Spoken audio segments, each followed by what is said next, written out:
now, so within the current financial year, into the next financial year, where are those additional revenues, margins, profitability, customer base, products, where are they going to come from, right? And that's about defending and reinforcing our existing product areas. But then, of course, as we think about growth, we're thinking about more medium term and long term. And so with these two horizons, we're thinking about fostering emerging new businesses. What are those investments we can make now that are going to deliver new revenues in 2 or 3 or 4 years' time, where those revenues and products do not currently exist? If innovation is one of your themes for your research, for your posters, for your about internal entrepreneurship or external entrepreneurship and innovation.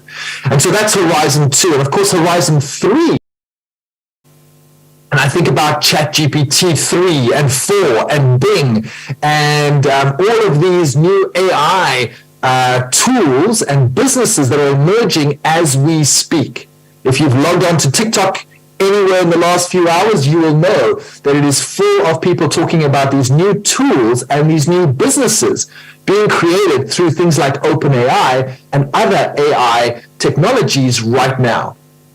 Well, what was happening 18 months ago? What was happening 3 years ago?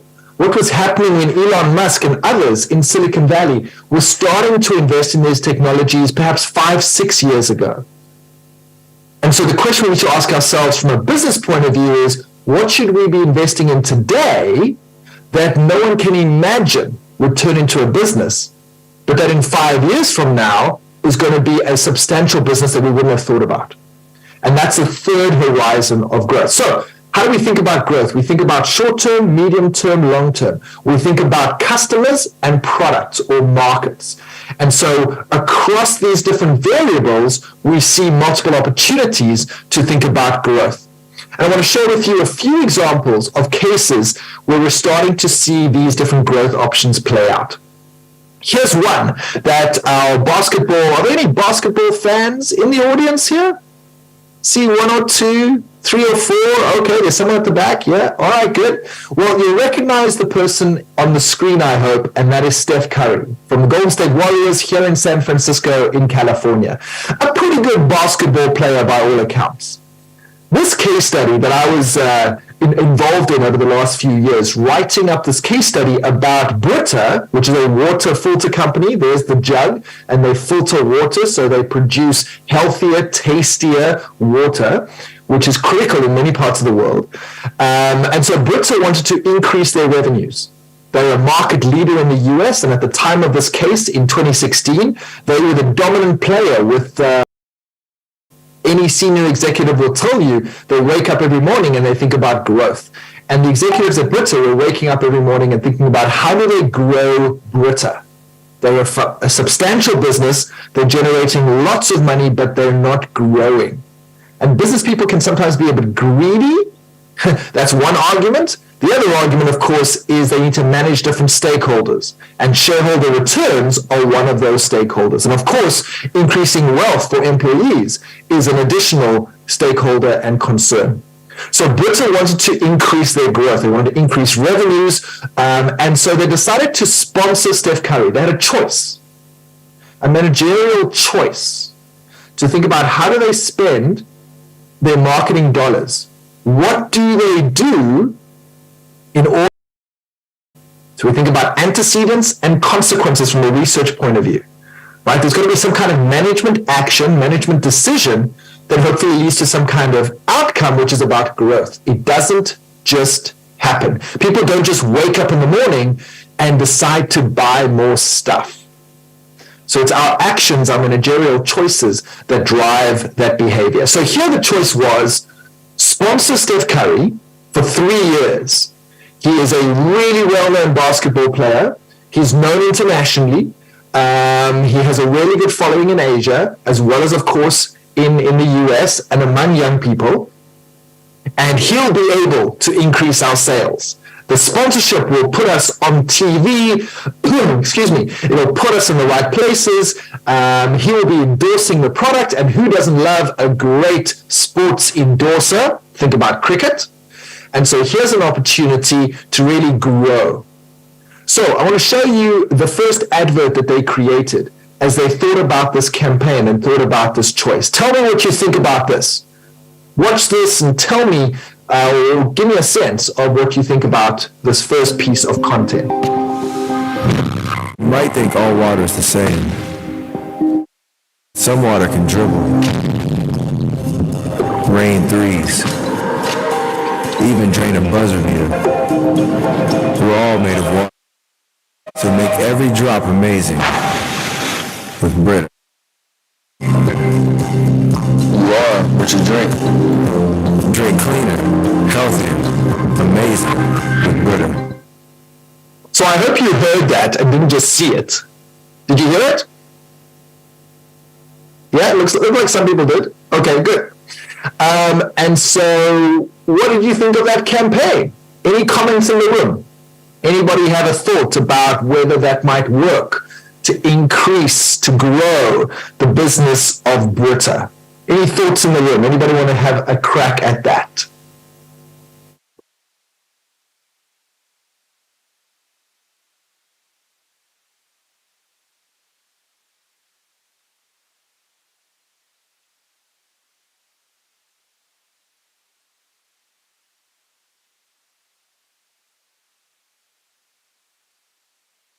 Good morning, sir.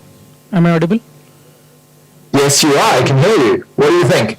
Sir, since sports persons are believed to have special diets and nutritious food, since he is endorsing this water, then we can say that it is a very good product, and since the best of the best is endorsing it, it can be used anywhere in the world. Right. Thank you. So that's what the marketing people thought. They thought here was a really smart way, as Money is saying in the chat as well, to think about great athletes, great celebrities, great endorsers. We've heard a lot about influencers, right? If you're on Twitter or TikTok or Instagram, you know all about influencers, and we know how much money is going into influencers. So here's a brilliant opportunity. I'm afraid it didn't work.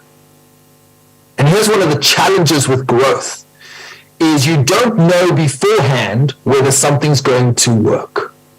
That's really why we do research. We do research around growth, and we do research around understanding marketing strategy and sponsorship strategy in this case, to understand the ways in which things work so we can make better choices. The situation here was there were some very smart marketing people who thought exactly like you did that Steph Curry would automatically deliver it. Unfortunately, what they realized was that Steph Curry was big on water. Steph Curry loved water. Steph Curry spoke about water. Steph Curry drank water.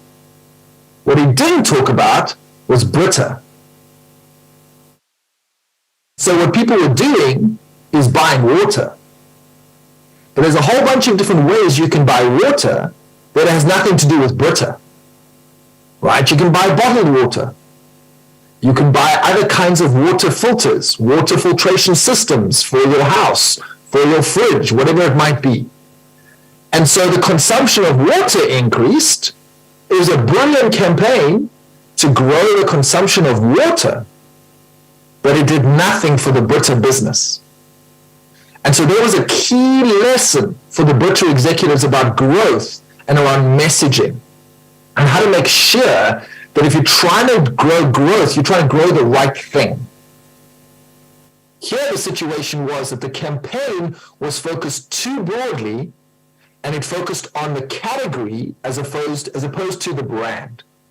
So it grew water, which is great for everyone else, but it's not great for Brita, because what Brita is selling is not really water. This is what Brita was selling. The next ad will show you that, and I hope the sound is nice and clear in your room. And so I'll show you this next piece of content they created, which got a little bit closer and started to turn things around for the business. Oh, I'll get it here. Yo, you didn't refill the Brita. It's the new Brita stream. It filters as you pour.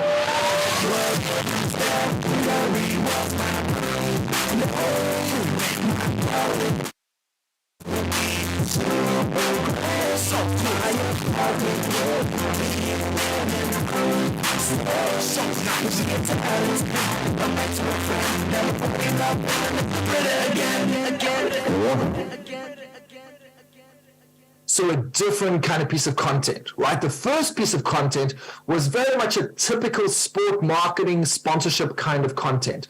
It's about the athlete doing what the athlete does and trying to connect it to a brand. And as I mentioned to you, what they realized is that they were focused on the wrong messaging. They were focused on the wrong kind of growth. So this second campaign was much more effective at starting to shift the focus at not just Steph Curry, the athlete, but Steph Curry, the person who is fully endorsing this brand and is involved in some way in your life in that fun clip around the Brita in the fridge. And it's much more about the product. And so things started to shift in the campaign. And the last piece of content I want to share with you is really where this campaign got to. And the key lesson here about growth and what we are really trying to grow when we think about these kinds of campaigns. Listen, I know there are a lot of critics out there. Plenty of haters and bullies and people trying to drag you down. I mean, I can think as early as like being 8 or 9 and having people make fun of me. But what aspect of making someone feel bad makes you feel good? For all of us who have heard the hate, Been told we don't look like everyone else. That nobody's on your side. that you're not strong enough to fit their expectations, that you don't have what it takes to be truly great, It's time to filter all of that out. because once we do, that's when we can get to something amazing. Amazing. I'm not a disease. I'm not a curse. I matter. I filter out ideas of myself that aren't my own. Every answer that I'm looking for can be found within myself. So join me and Brita as we take action, starting with the place where hate drives most of all, the internet. Brita and the Cyber Smile Foundation are teaming up to filter out the negativity and get to the good online. Because we believe that powerful ideas from positive people can make a real difference. So join the movement for a better world and choose the filter life.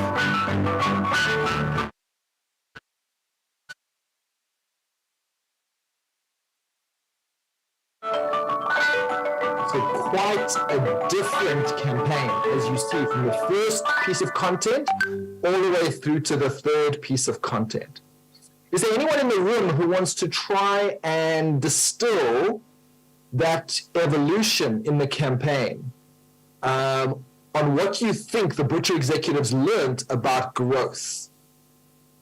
They did the sponsorship to try and grow.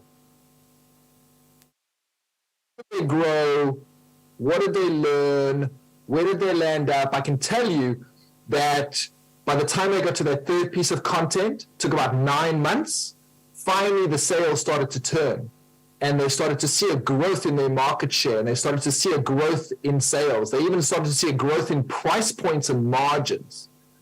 So what do you think they learned through this campaign, through these 3 examples of the piece of content that I've shared with you? Any thoughts in the room about what you think they learned about growth?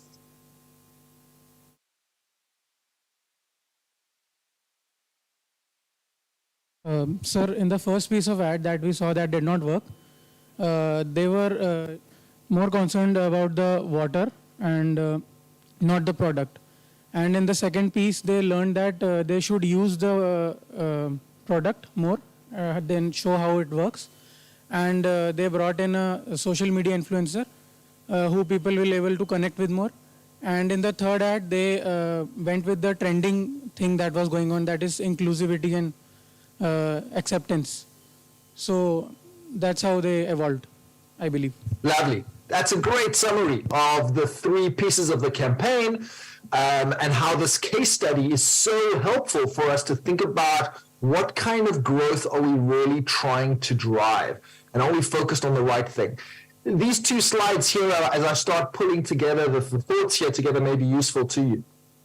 This is a study that was done in the US with large-scale advertisers. And they were looking at the extent to which those advertisers were driving certain metrics.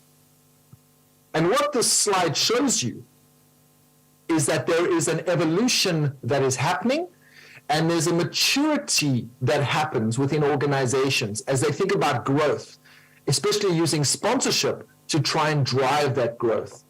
The starting point are more marketing related, awareness related, impression related kind of metrics. And it's often where organizations start and where managers make some basic questions, basic decisions, and sometimes basic errors. But it's easy to do. And you can understand how managers, being human beings, will sometimes go for the easy option, right? It's easy to get impressions, and it's easy to measure those impressions, and it's more direct and quick to measure those impressions or that brand exposure or some kind of willingness to purchase. And so we can measure those marketing outcomes and we can pat ourselves on the back and say we've done a great job. Unfortunately, that's not the growth that pays the bills. I can't pay people's salaries with brand awareness. I can't deliver value to all my stakeholders, including my shareholders, just with marketing outcomes.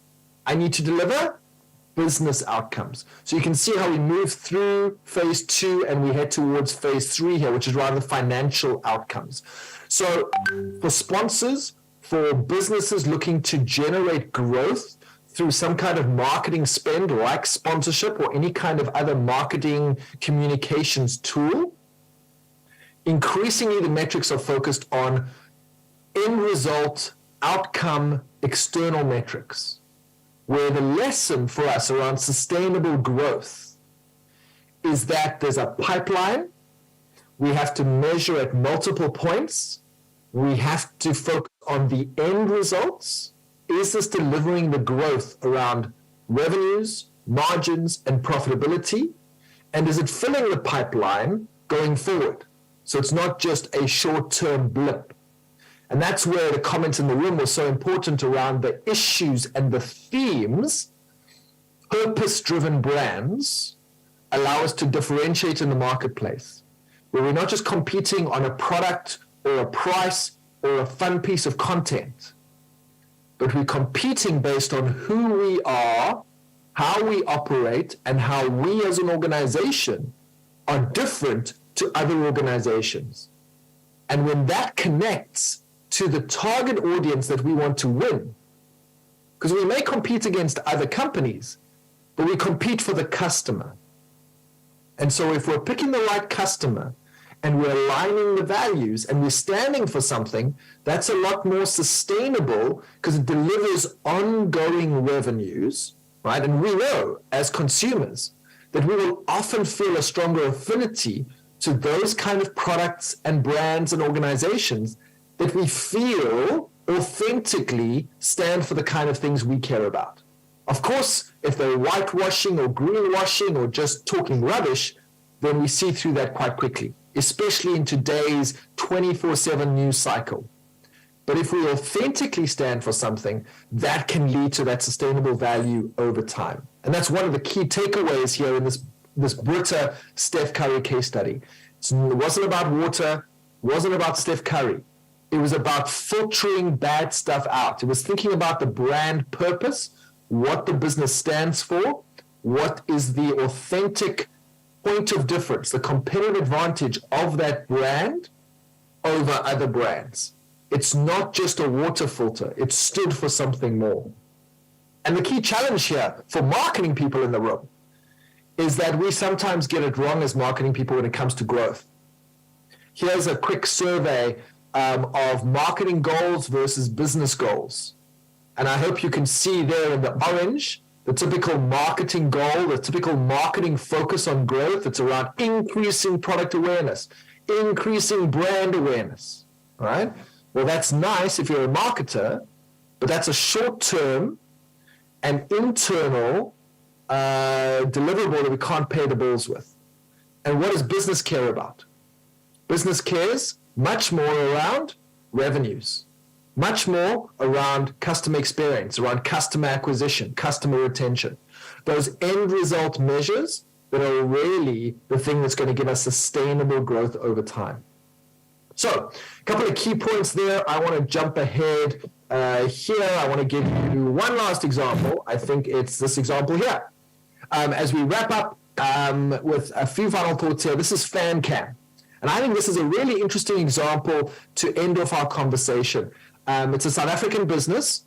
It is a group of guys from Cape Town who were into cameras and were into high definition spherical images. So they created this idea of the fan cam. And their first product was the ability to zoom in when you have a sporting event, right? Think about the IPL, think about the World Cup, think about the Olympics, think about that American sport context as well. Zoom in and be able to identify yourself. I'll give you an example here. This is a fan cam that was captured recently. And this is a Celtic Bostix game, right? So Celtic Bostix, again, your NBA fans, your basketball fans. This is a live fan cam right now. And so I'm just zooming in on a browser, and I can go right in and I can pick this guy over here who looks a little bit bored. So that may be coming up on your screen in your room as well. There he is. Can we see him in his green jersey? This guy is a little bit bored. Now, we can tag that person as our buddy, or that person can tag themselves, perhaps try and put a smile on their face that they were there. And that was the first product that FanCam created, essentially using this gigapixel camera, spherical 360-degree image that was a fun activation for sports teams, for sponsors. This one sponsored by an investment company that sponsors the Boston Celtics, a basketball team you may have heard of. They've won a few titles along the way. And maybe if there's some Celtics fans in the room for St. Patrick's Day this weekend, you'll recognize why I picked this brand. So a cool product for a South African company competing around the world and doing business in US dollars in America. An interesting example. But they hit a ceiling. Not the ceiling of the arena, but they hit a business ceiling, and they were looking for growth. What did they realize? What they realized is that the installation they had here, these cameras that they have in the arena, can do a few different things over time. And I spoke about AI earlier. Well, they've got computer vision technology built into the cameras. And so what they've been able to do, we go back here to the slides, what they've been able to do is create a separate business called Crowd IQ. This is not a facial recognition business, but it is a facial tracking business. And what it essentially allows you to do, just like this example, if you're at an event and you want to see who is looking at the screen, the big Jumbotron screen in the middle of the arena, who is on their phone, that could be a good thing or a bad thing, and who is actually watching the game. You can do that based on this kind of analysis where the AI, the computer vision, essentially processes what the cameras are picking up and turns that into data that sponsors, team businesses, facilities, arenas can then use to manage their business in real time. It's a very different business to what FanCam originally created, but they had similar technology that they were able to diversify and think about how over a period of time they were able to grow in new ways. Crowd IQ has doubled the revenues of this business, and it came out of a little experiment that they ran. So they were driving this business, they were in Horizon 1, right? And they were focused on selling fan cams and getting people to zoom in and tag themselves in Facebook. And they were selling that for $25,000 a fan cam. They were doing very nicely. They were having a good margin, a good business. And then a few of the tech guys got together and said, well, I wonder what else we could do with this kind of technology. And they started playing around and they started running experiments. So it was kind of a Horizon 2, Horizon 3 business. And it was actually within 3 years that they created this Crowd IQ opportunity. Thinking about existing markets, right? My existing market is the arenas that I'm in, but thinking about a very different new product. So product development, diversification kind of idea, thinking about how do we grow in very different ways. So we've kind of hit our time here, and so I'm conscious of your time in the room, and so I'm going to kind of wrap up on that point. I hope these few examples today were useful to you to think about growth. Think about growth for the right reasons and focused on the right things. sustainable growth is not just growth of any kind. It is about being very clear about what kind of growth we're trying to get, and then what are the myriad ways we can do that. And in these two examples I've shared with you today, I hope you've seen a number of ways that that can be done. So I think we may have some questions in the room before you have to run off to your next session.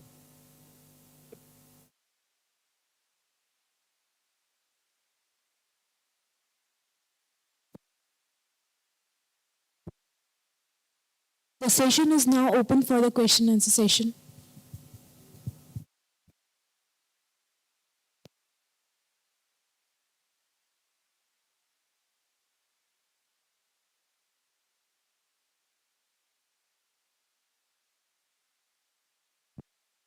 Thanks, sir. Hello. Hello, sir. Sir, that Brita ad that we saw, sir, don't you think that that product would be better suited for markets where pure fresh water is not available? Because America is a place where tap water is drinkable. So, You'd think so. You'd think so. It's a great question around segmentation, geographic segmentation, and thinking about what benefits make sense where. I'm going to challenge your perception a little bit. As a South African now living in California, having spent time in Mumbai and Delhi and Agra and Bangalore and other places, I can tell you that America is not everything that you see on TV. You may have heard about places like Flint, Michigan, and even in California, there are places where the water is not as safe to drink as everyone thinks it is. But yes, I think for Brita, their strategy in the US is about taste, health, and a little bit of safety and environmental concerns. So taste and health is about taking bad stuff out of the water. So not just water that is safe to drink versus unsafe to drink, but concerns that parents might have about some of the bad stuff that may have got into the water, even if it's safe to drink. And so filtering, taking some more bad stuff out. Of course, taste is a big issue. You've got college students, like many of you, that move to go to college in different places, go to university in different places. The water tastes different. Think about how the water tastes different from one state to another state in India. And so a similar kind of idea here in America. And so Brita allows us to have a similar kind of taste for the water as well. Environmental concerns, bottled water is a major concern. So how do we get rid of the plastic? How do we look after the dolphins, the turtles? How do we take plastic out of the value chain? And then in some places, still in America, safety is an additional concern. So yes, perhaps globally, not, some might say, as bad, right? Or not as extreme as some markets in the world. But the reality on the ground in many places in America is that it's still a concern and still something that people have to think about. thank you, sir. Oh, good.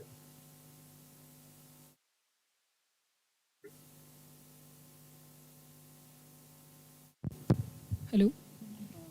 Hello. Hello. Am I audible? Right. So I have a different view when it comes to Brita's campaign. Like you have shown 3 videos. In the first video, Brita as a company wants to establish that it's a water company, and in the second, company, it was trying to promote about its brand, and in the third, it was talking about its story. In the end, a company is able to sell itself when it has a true story. People relate to the story. And if you know about Logan Paul's Prime brand, Logan Paul versus KSI, they were able to establish into the market because they entered the sports market, they entered the boxing arena, and then they were able to sell a sports drink. And I guess for Brita, mountain water would be best example, because mountain water, they say your health will grow. That's my take on it. Yep. It's a great point around purpose, and certainly the research that a number of people here at the University of San Francisco do really focus on authenticity. Bettina Cornwall here on the west coast of the US has done some great work around authenticity of brand relationships. And if that's an interest area of yours and that's a variable you want to study, certainly look at Bettina Cornwall's work. what she's found is that if customers believe in the promise, the purpose-led promise, and if there's authenticity around the delivery of that purpose-led promise, then that delivers way better returns to the organization, way better growth, because people buy into that, right? And you're right. I think what happened in the Brita campaign over those 9 months is they realized what kind of marketing they need to be doing in order to deliver the right kind of growth. And of course, you know, the thing that my students laugh about in the classroom often is this is a big business. Brita is a big business. It's part of Clorox, which is one of the big fast-moving consumer goods companies in the US, in the world. They screwed up. They spent over a year doing this badly. And so, you know, this isn't rocket science. We can look at this and think about this smartly through these strategic frameworks, and hopefully through that, make better choices.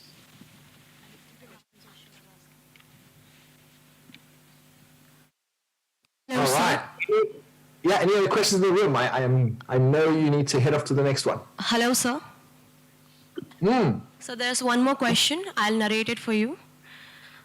Which type of growth strategy should be adopted by a manufacturing company